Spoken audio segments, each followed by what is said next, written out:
This is CES Tech Talk. I'm James Kotecki, bringing you an interview that I recorded live at the C-Space studio at CES 2023. Enjoy.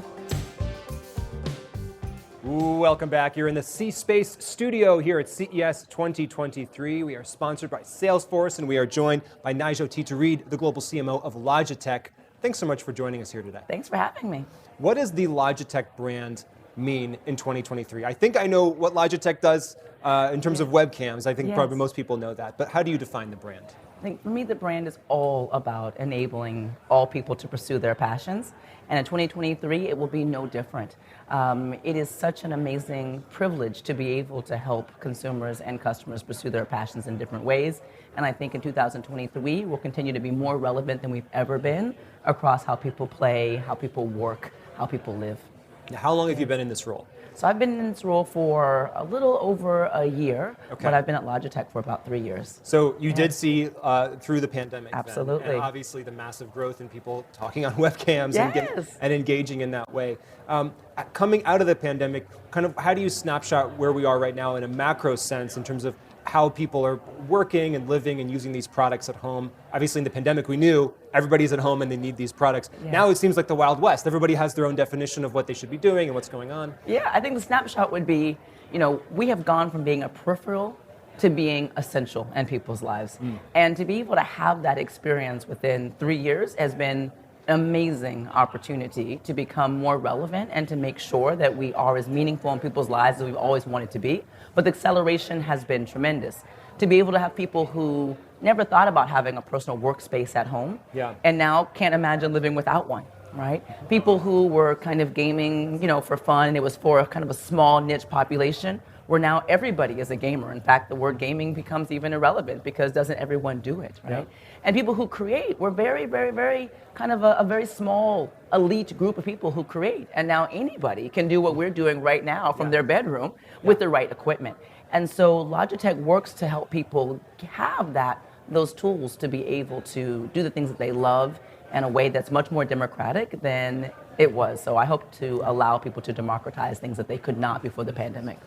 And when you look at the data that you have about what people are buying, does that show you trends or point to clues about the future of this work from home, work hybrid, work anywhere kind of world? Yes, it definitely does. For one, for people who still are deciding whether hybrid is here to stay, I would say absolutely hybrid is here to stay.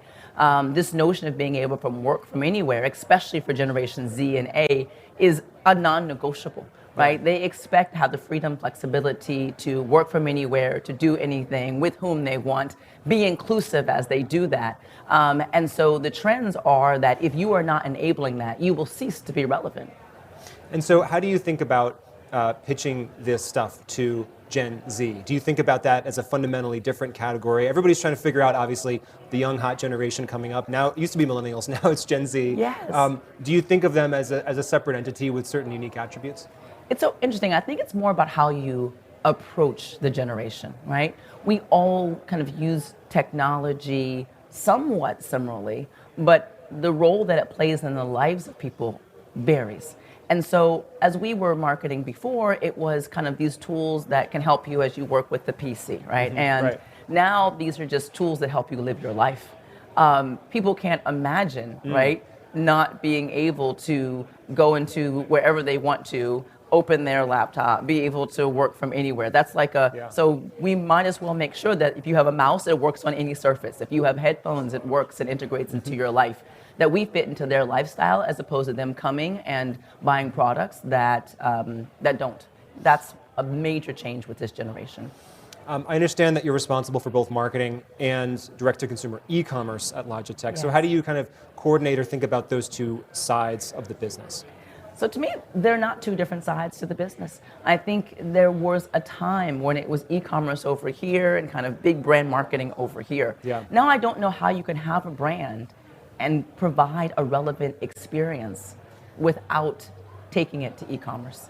And so the opportunity that we all have as marketers is to bridge that gap and to make sure that your hardware, your software, your e-commerce, your stories, your values are all the way through the funnel.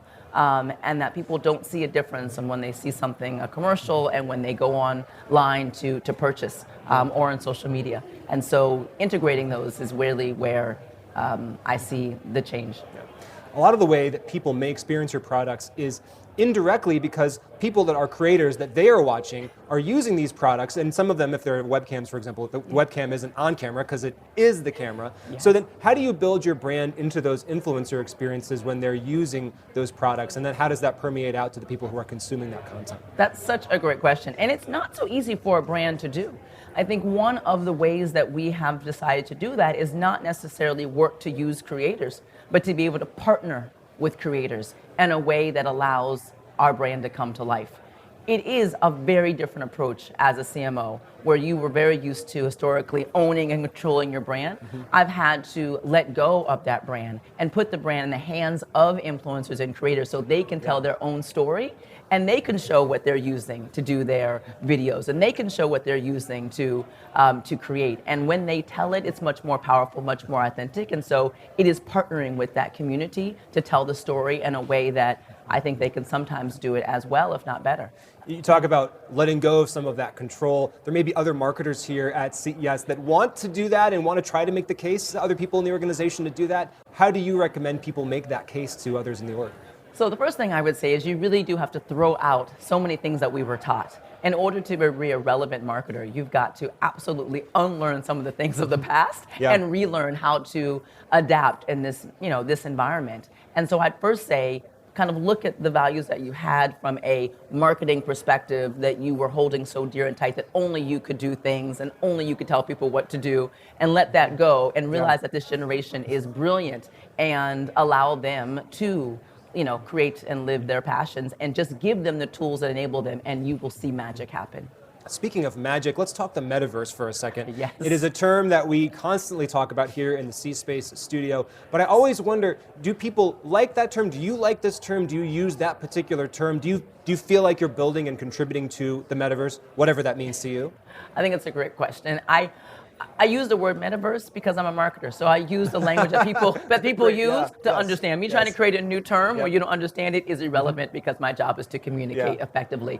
I would only say that the term metaverse is a little bit of a fallacy because there's metaverses. There are actually different metaverse, and so it is important to understand there's not one, there's multiple. Right. Yeah. So are you thinking about like Fortnight, for example, like specific video games as a particular metaverse, or the Facebook version of the metaverse, those kind of things? We definitely think about the metaverse, and we definitely work to make sure that we're relevant in and outside of the metaverse. Yeah. Metaverse started in gaming, and thankfully we are, a top gaming, organization with Logitech G, which is such an amazing brand and products and services and software. But Metaverse has expanded, right? Metaverse is going to impact our lives in a variety of ways. And at Logitech, we look to say, how do we make sure that we continue to allow people to work and play and create in a new realm using our products? And so we're always thinking about how to be relevant. We have a keyboard that is live in the Metaverse, right? Okay. We have a partnership with Oculus, where we have a headset and we've got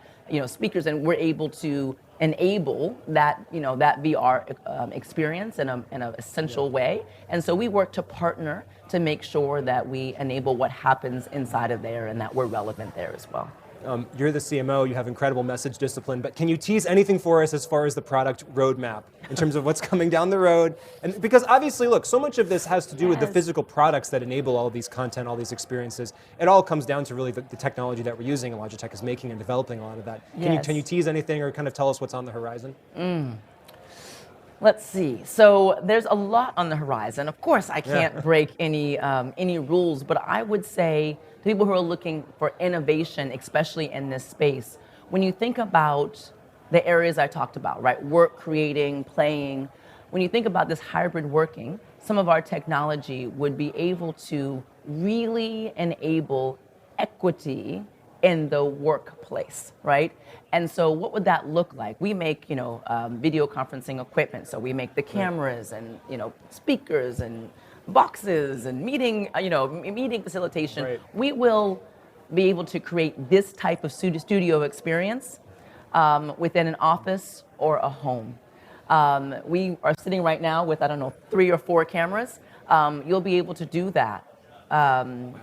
in the power of your own space at an affordable price. So we are bringing that technology to how you work. That's one example. But it's about equitable meetings. Yeah. So the point is, none of us should feel like you're at home and you can barely see the meeting, right? You should be able to see everybody in studio. Everybody else like they can. the meeting. Yeah, like you think about sports and what's happened with sports. Now you feel like it's better to be on the field. We'll do that from work.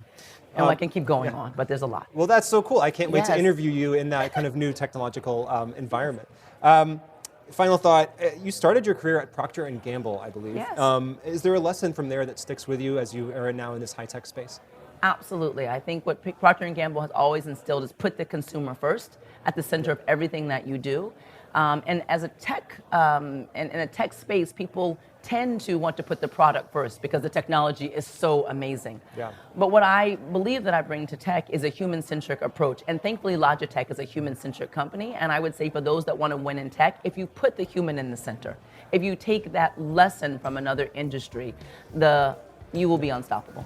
Well, there's not a better conclusion to our interview than that. Okay. Najoh Tita-Reid at Logitech. Thank you so much for joining me here in the C-Space studio. Thanks for having me. Well, I hope you enjoyed that live conversation from CES 2023.